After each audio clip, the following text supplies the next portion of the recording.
கண்ணாடி போட்டேன். நிறைய பேருக்கு வந்து வாயில் புண்ணு இருக்குன்னு சொல்கிறாங்க. இந்தியாவில் வந்து பார்த்திங்கன்னா இந்தியாவில் வந்து ஒரு 10 கோடி பேருக்காவது வாய் புண்ணு இருக்கும். நான் டாக்டர் கிடையாது.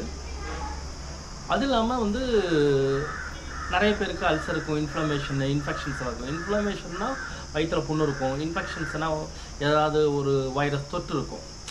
அதெல்லாம் வந்து சரியாக போகும் அப்படின்னு சொல்கிறாங்க. எப்படி சரியாக போகும்? நம்ம டாக்டர்கிட்ட போகிறோம், அது சரியாயிடும். ஆனால் நான் சில விஷயங்கள்லாம் நான் படித்தேன். சில லிட்ரேச்சர்லாம் படிக்கும்போது பார்த்திங்கன்னா, அந்த கழுதை லத்தி கேள்விப்பட்டிருக்கீங்களா? அந்த கழுதை லத்தியை வந்து அந்த புகையை நம்ம வந்து உள்ளே இழுத்துட்டு வந்தோம்னா இதெல்லாம் சரியாகும்னு சொல்கிறாங்க. எதனாலும் நீங்கள் டாக்டர்கிட்ட கேட்டுக்கோங்க. இதை பற்றியான விஷயங்கள் நான் ஸ்டடி பண்ணேன். இப்போ வந்து கூகுளில் போடும்பொழுது கழுதை லத்தியோட பயன்கள் வந்து நிறையா அதில் போட்டிருந்துச்சு.